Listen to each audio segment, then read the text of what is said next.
Hello दोस्तों, my YouTube channel AN math class में आपका स्वागत है। आज हम बिहार पुलिस किरण पब्लिकेशन का सेट 9 को कंप्लीट सॉल्यूशन करने वाले हैं। अगर आप इस वीडियो को शुरू से अंत तक देखिएगा तभी आप एक एक चीज को समझ पाइएगा। तो आइए अब हम शुरू करते हैं। ये है आपका 9वां नंबर सेट। ये पहला सवाल, ये इसमें 91 नंबर दिया गया है।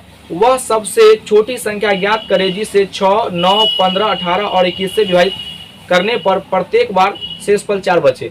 आप इसको बेसिक से भी बना सकते हैं और ऑप्शन से भी। यहाँ पर देखिए, जब नंबर छोटा रहे तो बेसिक से ही बनाइए। हम इसको ऑप्शन से बना के दिखा देते हैं।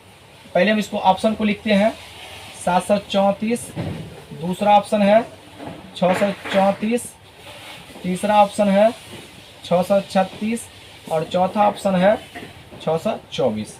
यहाँ पर कहा है ये 6, 9, 15, 18 और 21 से भाग देते हैं तो शेषफल 4 बचता है।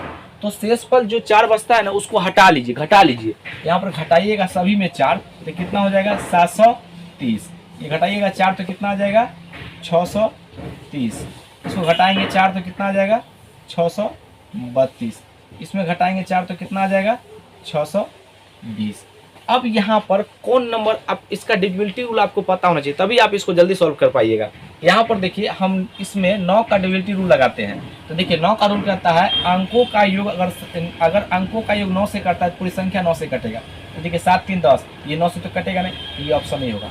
यहाँ पर देखिए 6, 3, 9, ये कटेगा तो ये हो सकता है। आगे देखते मिला के देखिए, ये 3, 2, 5, 6, 5, ये भी नहीं होगा, ये भी नहीं होगा। तो कन्फर्म हो गया कि यही दूसरा होगा। अगर कोई 2 नंबर मैच कर जाता तो अगला जो है इसमें हम फिर इसका 5 का रूल चेक करते हैं, ठीक है ना। तो 5 तो यहाँ पर तीनों में आ रहा है, सेट हो रहा है। तो ये नहीं हो रहा है, ये भी नहीं हो रहा है, इसका कंफर्म है कि यही उत्तर होगा, ये नहीं हो सकता है, ठीक है ना। तो इस तरीके से बनाते हैं। और दूसरा क्या है, सबका एलसीएम ले लीजिए। अगर एलसीएम देखिए यहाँ पर इस सबसे बड़ा नंबर को पकड़िए तो यहाँ पर हो जाएगा इसका 3 गुना 7। इसको फैक्टर कर दीजिए 3 गुना 7। अब 18 से भाग लगाना है तो इसमें जो है 1, 3 और 2 होगा तब ना 18 से कटेगा, ठीक है। तो ये लिख दिए। अब जो नंबर नहीं इसमें गुना करना पड़ेगा। ये देखिए 15 से कटेगा तो 1 5 होना चाहिए, 3 तो मौजूद है। अब सभी से कट रहा है तो देखिए 5 दूना 10, 9 7 63, 9 7 63, कितना क्या 630। अब करा प्रत्येक दशा में शेष 4 बचना चाहिए तो 4 जोड़ दीजिए। 4 जोड़ देंगे तो कितना हो जाएगा 634। देखिए दोनों का क्या उत्तर अलग आ गया, दोनों का उत्तर सेम है, ठीक है ना। तो इसका ऑप्शन नंबर हो जाएगा 634, ऑप्शन नंबर दूसरा। अगला सवाल, ये 92 नंबर, त्रिभुज एबीसी एवं त्रिभुज डीईएफ समबाहु त्रिभुज है जिनके हर तरफ समान चौड़ी वाले छायांकित भाग है। यदि AB बराबर 4 और EF बराबर 2 हो तो छायांकित भाग का क्षेत्रफल क्या होगा। यहाँ पर देखिए, ये जो है आपका 92 नंबर सवाल, यहाँ पर इस प्रकार का दिया गया है। ये त्रिभुज है, इसके अंदर में इस तरीके से दिया गया है और ये जो है ना शेडेड भाग है, छायांकित भाग है। ये जो है इसी का हमसे पूछा है कि क्षेत्रफल क्या होगा।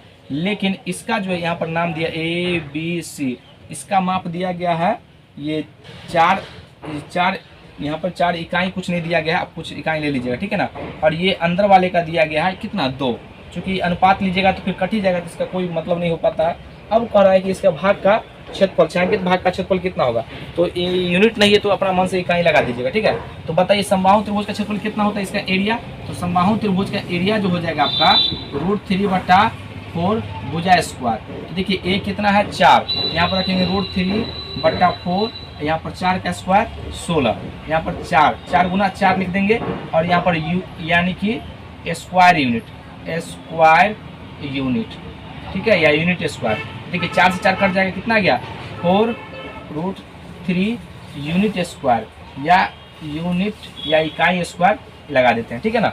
अब देखिए यहाँ पर स्क्वायर हो गया। अब अंदर वाले का, ये जो अंदर वाले यानी छोटे वाला जो है दिया गया है उसका भी फार्मूला समबाहु त्रिभुज का तो वही लगेगा, √3/4 गुने भुजा स्क्वायर A स्क्वायर। अब यहाँ पर देखिए √3/4, अब A का मान 2 है तो 2 का यानी 2 बार लिखेंगे, 2 गुना 2 कट गया। यहाँ पर ये तो यूनिट स्क्वायर हो जाएगा, यूनिट स्क्वायर। अब देखिए कितना गया यहाँ पर √3 यूनिट स्क्वायर। अब पूछा है कि इसका जो है बड़ा वाला में से ये पार्ट हटा लेंगे तो शेष जो है यहाँ पर शेष छायांकित भाग, शेष छायांकित घटाइएगा। देखिए तो 4√3 में से √3 घटाइएगा तो कितना आएगा यहाँ पर 3√3 इकाई स्क्वायर हो जाएगा, इकाई वर्ग, ठीक है। ये इसका उत्तर हो जाएगा। ये बात आप समझ गए होंगे। देख लीजिए कौन सा ऑप्शन में है, इसका ऑप्शन हो जाएगा आपका दूसरा। अगला सवाल 93 नंबर, एक निश्चित रकम पर 12% प्रति वर्ष दर पर 2 वर्ष में प्राप्त चक्रवृद्धि ब्याज और साधारण ब्याज के बीच का अंतर 1800 रुपया है। जब चक्रवृद्धि ब्याज वार्षिक लगता है तो मूल रकम बताइए। यहाँ पर देखिए ये जो है 93 नंबर सवाल है, ये फार्मूला बेस है, इसको फार्मूला आप याद रखिएगा। ये हमेशा 2 वर्ष के लिए फार्मूला है, ये बात आप याद रखिएगा, ठीक है ना। ये 2 ही वर्ष पर रहेगा, यानी कि CI minus SI, CI minus SI बराबर P इंटू R बट्टा 100 का स्क्वायर, ठीक है। ये फार्मूला है। यहाँ पर देखिए दोनों का जो है डिफरेंस दिया गया 1800, दोनों का 1800 दिया गया है और हमसे पूछा गया है कि इसका बताइए मूल यानी मूलधन बताइए, ठीक है ना। तो R दिया गया कितना 12%, यहाँ पर R जो है ये दिया गया 12% और यहाँ पर 100 इसका स्क्वायर। तो देखिए आप काट लीजिए तो 3 और ये कितना आ जाएगा, ये 3 आ जाएगा और ये जो हो जाएगा आपका 25, 4 से काटेंगे 4 12, 25 का 100। अब यहाँ पर स्क्वायर करना है तो यहाँ पर देखिए 1800 बराबर P इंटू 3 तिहाई 9 और 625। अब देखिए ऊपर से ऊपर कटेगा 9 दूना 18, 200। अब यहाँ पर क्रॉस गुना करेंगे तो 200 गुना 625 बराबर P। तो इसलिए P का मान कितना हो जाएगा, देखिए यहाँ पर 2 जीरो पहले से है, यहाँ पर 2 जीरो, अब यहाँ पर 2 से गुना करेंगे, 5 दूना 10, 2 दूना 4, 5, 6 दूना 12, यानी कि इसका उत्तर हो जाएगा अब वो कितना 1,25,000 मूलधन था, ठीक है। देख लीजिए कौन सा ऑप्शन में है, इसका ऑप्शन हो जाएगा 1,25,000, ऑप्शन नंबर दूसरा। अगला सवाल ये 94 नंबर, 10 व्यक्तियों का एक समूह एक विशेष कार्य को 10 दिन में कर सकता है, दूसरा समूह उसी कार्य को 20 दिन में कर सकता है। यदि दोनों समूह मिलकर कार्य करते हैं तो कार्य पूर्ण होने में कितने दिन लगेंगे। प्रत्येक समूह अपनी संपूर्ण क्षमता को कार्य के अंश पूरा करने में उसी अनुपात में लगाते हैं। यहाँ पर जो है सवाल देखिए, ये जो है 94 नंबर सवाल, यहाँ पर 10 जो व्यक्ति दिया गया इसका कोई यूज नहीं है, ठीक है। यहाँ पर ए भी लिख सकता है, ए जो है ये 10 दिन में काम करता है, 10 दिन में करता है, और बी जो है ये 20 दिन में करता है। तो पूछ रहा है कि दोनों मिलकर इसका कितना दिन में करेगा। तो ध्यान दीजिए सिंपल है, इसके लिए फार्मूला भी हम बताए हो, दोनों मिल करके x गुना y बट्टा x प्लस y, ठीक है। तो यहाँ पर देखिए टोटल दिन आ जाएगा, तो यहाँ पर 20 गुना 10 और दोनों को जोड़िए कितना 30, 1 जीरो से जीरो कट जाएगा। यहाँ पर देखिए 20 बट्टा 3 दिन इतना हो जाएगा, ये उत्तर, या 3 6 18, 2 सही 3 दिन इतना, ये इसका उत्तर हो जाएगा, ठीक है। ये बात आप समझ गए होंगे। देख लीजिए कौन सा ऑप्शन में है, इसका ऑप्शन हो जाएगा आपका ये दूसरा नंबर, 6 सही 2 बटा 3। अगला सवाल 95 नंबर, एक 50 मीटर लंबे 45 मीटर चौड़े हॉल में वर्गाकार टाइल्स लगानी है। नीचे दिए गए विकल्पों में से सबसे बड़े आकार की टाइल एवं उनकी संख्या बताइए जो कि पूरे हॉल में सटीक तरह से बैठ जाए। यहाँ पर देखिए जब भी ऐसा कहेगा ना, देखिए क्या करा बड़ा से बड़ा, ये जो है इसका 95 नंबर सवाल है, तो यहाँ पर 50 मीटर दिया गया है और ये आपको दिया गया है 45 मीटर, ठीक है। तो सबसे पहले मान लीजिए ये इस प्रकार का आयताकार का हॉल है, इसका जो लेंथ है कितना 50 मीटर और इसका चौड़ाई है 45 मीटर, ठीक है। अब देखिए यहाँ पर इसका जो है बड़ा उस वर्गाकार उसका क्षेत्रफल पूछा वर्ग का, जो ऐसा कौन सा माप है। तो सबसे पहले इस दोनों का जब भी ऐसा सवाल आएगा तो हमेशा इसका HCF निकालिए। तो बताइए HCF क्या हो जाएगा, आप देख भी बता सकते हैं इसका 50 कॉमा 45 का, तो इसका जो HCF 5 ना होगा जी, क्योंकि देखिए 5 एक नंबर जो इसको भी काट रहा है इसको भी काट रहा है, ठीक है ना। तो हम डायरेक्ट इसको निकालिए, काहे अब उतना बेसिक लगाए फैक्टर कीजिएगा, ये आसान है तो आराम से देख लीजिए, देखते ही पता चल जाएगा 5। अब क्या कीजिए इसका क्षेत्रफल लगाइए, इसका क्षेत्रफल को निकालिए। अब उसके बाद और इसके क्षेत्रफल से भाग देंगे तो नंबर ऑफ टाइल्स निकलेगा। यहाँ पर ध्यान से देखिएगा, तो टाइल्स की संख्या, तो यहाँ पर टाइल्स की संख्या बराबर हो जाएगा, ध्यान दीजिएगा, आयताकार फर्श का क्षेत्रफल। तो इसका क्षेत्रफल, इसका जो एरिया होगा आयताकार का, तो हम डायरेक्ट लिखते हैं 50 मीटर और गुना 45 मीटर, ठीक है। अब ये तो देखिए यानी ऐसा टाइल्स है जिसकी लंबाई भी बराबर है चौड़ाई भी, तो क्या होगा वर्ग होगा। तो इसका क्षेत्रफल क्या है भुजा स्क्वायर, तो 5 मीटर और गुना 5 मीटर, ठीक है। इसको देखिए दोनों से मीटर कट जाएगा, और 5 दाएं के 50 और 5 नवा 45, तो यहाँ पर कितना गया 90 टाइल्स लगेगा, ठीक है ना। ये 90 को टाइल्स लगेगा, टाइल्स की संख्या कितना होगा 90। सवाल में पूछे सबसे बड़े आकार के टाइल्स की संख्या बताइए जो पूरे हॉल में सटीक बैठ सके। तो यहाँ पर जो हो जाएगा ये 90 इसका हो जाएगा और इसके स्क्वायर क्षेत्रफल के रूप में बैठता है, तो इसका जो हो जाएगा ऑप्शन 25। ठीक है, तो ऑप्शन नंबर तीसरा 25 मीटर और 90 टाइल्स। ठीक है, अगला सवाल यहाँ पर 96 नंबर, एक वर्ग एक सामान्य षष्ठभुज की परिमिति बराबर है, षष्ठभुज के क्षेत्रफल से वर्ग के क्षेत्रफल के बीच अनुपात पूछा है। यहाँ पर देखिए ये जो है आपका 95 नंबर सवाल है, ये वर्ग है, ध्यान से देखिएगा, ये वर्ग है, इसका हम नहीं पता है तो भुजा ए मान लेते हैं, और एक षष्ठभुज है जिसका 6 भुजा है। ठीक है, तो यहाँ पर इस तरीके से, लेकिन कहा है कि सभी जो भुजे हैं ये जो है दोनों आपस में परिमिति बराबर है, तो यहाँ पर ए होगा, तो ये भी ए, ये भी ए नहीं अलग कुछ एक्स नाम धर देते हैं, यहाँ पर x x x x x x, और इसका जो है ये रहने देते हैं, तो इसका परिमिति क्या होता है 4a, इसका परिमिति 4a और इसका परिमिति क्या, सब भुजा का योग, तो 6a 6x 6x। तो देखिए दोनों का अनुपात निकालते हैं, तो x को बट्टा में भेजेंगे, तो यहाँ पर देखिए a बट्टा x बराबर, ये बट्टा में चला जाएगा, कितना हो जाएगा 6/4, इसको काटेंगे तो कितना हो जाएगा 3/2, यानी कि देखिए अब इसको केयर मत मानिए, चूंकि ये तो कट जाना ही, अनुपात में पूछा इसलिए कट जाएगा। अब देखिए यहाँ पर सवाल में पूछा है, पहले सवाल क्या पूछा है देख लेते हैं। सवाल में कहा है षष्ठभुज के क्षेत्रफल से वर्ग के क्षेत्रफल का अनुपात, तो पहले षष्ठभुज कहाँ है, तो पहले षष्ठभुज का क्षेत्रफल निकालेंगे। ठीक है ना, तो बताइए षष्ठभुज का क्षेत्रफल, यानी कि इसका क्षेत्रफल का अनुपात क्या हो जाएगा, इसका हम एरिया को A1, इसके एरिया का नाम देते हैं हम A2।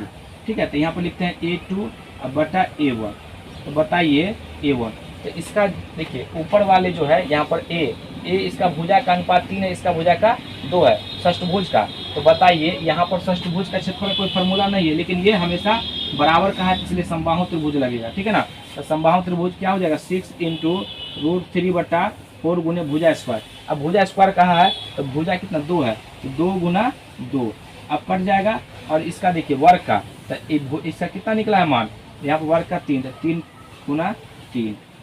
अब देखिए यहाँ पर 4 से 4 कट जाएगा, 3 से 3 कट जाएगा, बचा कितना 3, यहाँ पर हो जाएगा आपका √3/3, ये इसका उत्तर हो जाएगा। देख लीजिए कौन सा ऑप्शन में है, इसका ऑप्शन हो जाएगा √3, यहाँ पर जो है ये 4 से 4 कट जाएगा, और ये 3 दूना 6, यहाँ पर 2 देखिए 2 छूट गया, यहाँ पर 2, तो ये जो हो जाएगा आपका 2 बाहर में। ठीक है, रूट से बाहर, तो 2√3/3, देखिए कौन सा ऑप्शन है, इसका ऑप्शन हो जाएगा आपका दूसरा नंबर। ये बात आप समझ गए होंगे। अगला सवाल 97 नंबर, विपरीत दिशाओं में चलने वाली दोनों ट्रेन एक दूसरे को 7.5 सेकंड में पार करती है। यदि एक ट्रेन की लंबाई 150 मीटर है तो दूसरी ट्रेन की लंबाई क्या होगी यदि दोनों ट्रेन क्रमशः 50 किलोमीटर एवं 70 किलोमीटर प्रति घंटे की चाल से चल रही है। यहाँ पर देखिए तो कैसे बनाएंगे, तो इसका सबसे आसान तरीका है, जब भी ऐसा सवाल आएगा तो ध्यान देना है आपको इसमें 2 बातें पर। अगर विपरीत दिशा में आएगा तो चाल जुटेगा, अगर समान दिशा में दोनों जाएगा तो चाल घट जाएगा। ठीक है ना, तो यहाँ पर देखिए सवाल में क्या कहा, विपरीत दिशा में, तो यहाँ पर जो है पहले ट्रेन जो है उसका हमको मालूम है जो उसका लंबाई कितना है, ठीक है, और दूसरे ट्रेन का तो पता नहीं है तो उसको हम x मान लेंगे। ध्यान दीजिएगा, जब दोनों विपरीत रहेगा तो चाल तो जुटेगा लेकिन दोनों की लंबाई भी जुटेगा। ठीक है ना, अगर ये विपरीत का है या समान का है, दोनों की लंबाई जुटेगा। अगर समान दिशा में कहेगा तो चाल घट जाएगा, विपरीत दिशा में कहेगा तो चाल जुट जाएगा। अगर ट्रेन खाली किसी व्यक्ति को खंभे को पार करेगा तो खुद अपनी लंबाई को पार करेगा। ठीक है ना, तो यहाँ पर देखिए ये दोनों के चाल दिया गया, देखिए इसका चाल जो है यहाँ पर चाल है 50 और 70, तो दोनों का डिफरेंस लेंगे, दोनों का योग करेंगे तो कितना हो जाएगा 70 और 50, यहाँ पर 50 हम लिख देते हैं प्लस 70। ठीक है ना, अब ये किलोमीटर प्रति आवर। ठीक है, अब यहाँ पर देखिए इसका समय दिया गया 7, इतना में पार करता है, ये सेकेंड में है, ध्यान से देखिएगा ये सेकेंड में है, तो सबसे पहले ये तो मीटर में है। ठीक है ना, अब ध्यान से देखिएगा 150 प्लस x यहाँ पर मीटर, और यहाँ पर देखिए 7 5 12 कितना हो जाएगा 120। अब यहाँ पर देखिए किलोमीटर प्रति आवर को हमको यूनिट को चेंज करना है, तो छोटा यूनिट में भेजाना है तो 5/18 से गुना करना पड़ेगा। ठीक है ना, 5/18 से। अगर वही मीटर प्रति सेकंड होता और किलोमीटर बदलना पड़ता तो कितना से 18/5 से। ठीक है ना, तो यहाँ पर देखिए 5/18 ये आपका आ जाएगा मीटर प्रति सेकेंड, और यहाँ पर से मीटर कट जाएगा और यहाँ पर दिया गया 7 मीटर प्रति सेकंड। ये तो ऊपर चला जाएगा तो ये भी इससे कट जाएगा। यहाँ पर जो है ये जो है यहाँ पर सेकंड रहेगा तो सेकंड कट जाएगा। अब देखिए यहाँ पर इसको काटिए तो 6 3 18 और 6 दूना 12 20 और ये 3 ऊपर चला जाएगा, ठीक है ना। तो यहाँ पर 3 × 150 और प्लस x अब बट्टा कितना 20 पंचे 100 बराबर देखिए यहाँ पर 7.5 दशमलव हटेगा तो यहाँ पर कितना आ जाएगा 10। अब इसको काट लीजिए, कट जाएगा कितना आएगा ये इसको जो है। अब यहाँ पर देखिए 10 बच गया। अब 3 से काट लीजिए इसको, 3 दूना 6 3 5 15 25 10 से गुना कीजिएगा तो हो जाएगा आपको 150 और प्लस x बराबर 250। अब ये वाला इसमें से घट जाएगा तो कितना होगा x बराबर 250 माइनस 150 बराबर हो जाएगा आपको 001, यानी कि दूसरी ट्रेन की लंबाई कितना हो गया 100 मीटर। देख लीजिए कौन सा ऑप्शन में है, इसका ऑप्शन हो जाएगा आपको ये पहला नंबर। अगला सवाल 98 number 3 pipe A B C एक खाली टंकी को क्रमशः 30 मिनट 20 मिनट एवं 10 मिनट में भरते हैं। जब टंकी खाली है तो तीनों पाइपों को खोल दिया जाता है। ए, बी एवं सी रासायनिक मिश्रण QRS क्रमशः निकालते हैं। 3 मिनट के पश्चात टंकी में तरल में घोल S का अनुपात। देखिए यहाँ पर कह रहा है जो समय दिया इसका रिवर्स उसको निकालेगा, ठीक है ना, मिश्रण। तो इसको क्या करते हैं कि इसका रिवर्स कर देते हैं। ये 98 नंबर है, यहाँ पर दिया गया ये P Q और S PQS दिया गया, ये निकालता है, ठीक है ना। तो 1/30 अनुपात 1/20 1/20 और अनुपात 1/10 इसके हर कैल्शियम से गुना करते हैं। कितना आ जाएगा कैल्शियम 7। अब गुना कीजिएगा तो 30 दूना 60, ये बारी बारी से 20 तिहाई 60 3 और 10 छक 60 6। अब यहाँ पर पूछा S का भाग, जब इतना निकाल रहा है तो S कितना भाग निकाला तो S का देखिए यहाँ पर कितना हो जाएगा 6 अनुपात 2 का, ये कितना हो जाएगा 6 3 9 2 11, ये इसका आंसर हो जाएगा। देख लीजिए कौन सा ऑप्शन में है, इसका ऑप्शन नंबर तीसरा। अगला सवाल 99 नंबर 2 घड़ियाँ 21 जनवरी 2010 को 10 PM दर्शाने के लिए सेट किया जाता है। एक घड़ी 1 घंटे में 2 मिनट तेज चलती है और दूसरी घड़ी 1 घंटे में 5 मिनट धीमी चलती है। तो 22 जनवरी 2010 को 4 PM पर दोनों घड़ियाँ में कितना अंतर होगा। यहाँ पर देखिए सवाल ये कहा है, ये 99 नंबर सवाल है। एक घड़ी है, ठीक है ना, उसको जो है ये 10 PM में दर्शाने के लिए सेट किया जाता है, लेकिन यहाँ पर 2 घड़ी है, ठीक है। ये पहला घड़ी है और ये दूसरा घड़ी है, ठीक है, दूसरा घड़ी है, ये दूसरा घड़ी है, ठीक है। यहाँ पर 12 है, ये 6 है और ये 3 है और ये 9 है, ठीक है।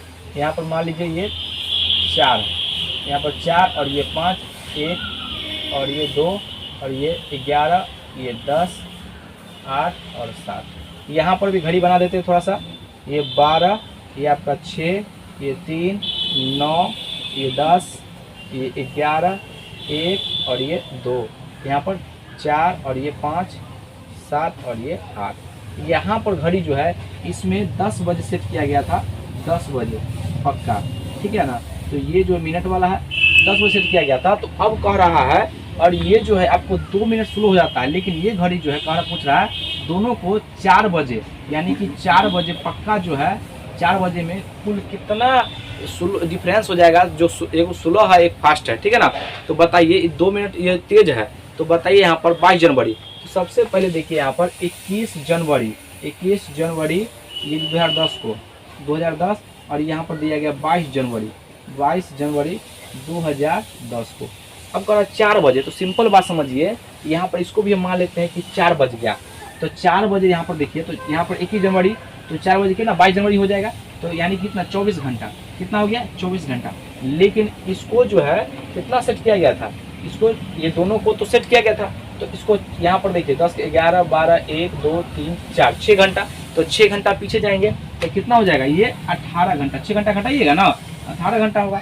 तो बताइए 1 घंटा में 1-2 मिनट फास्ट हो जाता है और एक जो है 5 मिनट स्लो हो जाता है। तो आखिर में 1 घंटा में कितना डिफरेंस आ गया 7 मिनट का। तो बताइए 18 घंटा में कितना डिफरेंस आ जाएगा, 7 से गुना करेंगे, 18 7 126, यानी कि 126 मिनट का डिफरेंस आ जाएगा, ठीक है। देख लीजिए कौन सा ऑप्शन में है, इसका ऑप्शन जो हो जाएगा ऑप्शन नंबर पहला। अगला सवाल 100 नंबर, एक प्रकाशक पुस्तक की प्रतियों को खुदरा विक्रेता को 5 रुपये कॉपी बेचता है, लेकिन 25 कॉपियाँ को 24 प्रति गिनने की अनुमति देता है। यदि खुदरा व्यापारी प्रति कॉपी 6 रुपये पर बेचता है तो उसे कितने प्रतिशत लाभ होगा। यहाँ पर जो कुछ बेईमानी कर रहा है, ठीक है ना। तो यहाँ पर गया ये जो है 100 नंबर सवाल है, यहाँ पर देखिए गया ये जो है प्रकाशक पुस्तक के प्रति खुदरा विक्रेता को 5 प्रति कॉपी बेचता है, लेकिन वो कहाँ है, देखिए ये 25 कॉपी मांगा लेकिन दिया 24 कॉपी, तो कितना हो गया 24 पंचे, आखिर में इसका जो है मूल्य कितना लगा 120 रुपया, इसका 120 रुपया, ठीक है ना। अब क्या किया है देखिए यहाँ पर 25 कॉपी गिनने के पर अनुमति देता है। यदि खुदरा व्यापारी प्रत्येक कॉपी को 6 रुपये बेचता है तो उसे कितना प्रतिशत लाभ होगा।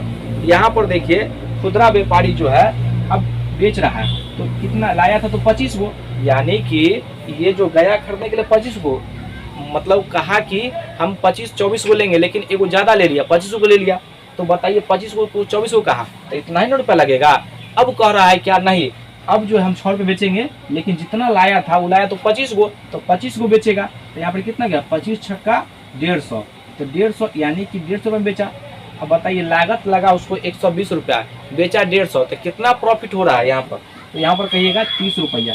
तो प्रॉफिट परसेंट निकालने के लिए देखिए प्रॉफिट परसेंट निकालने के लिए लाभ गुना 100, तो 30 गुना 100 अब बटा क्रयमूल्य कितना है 120, काट लीजिए, ये 312 4 से काटिएगा 25, यानी कि 25% जो हुआ प्रॉफिट कमाया, ठीक है ना। तो देख लीजिए कौन सा ऑप्शन में है, इसका ऑप्शन हो जाएगा आपको ये ऑप्शन नंबर 3। तो आज का वीडियो कैसा लगा, अगर वीडियो अच्छा लगे तो इसको लाइक कीजिए, सब्सक्राइब कीजिए, शेयर जरूर कीजिए। आज के लिए यहीं तक, जय हिंद जय भारत।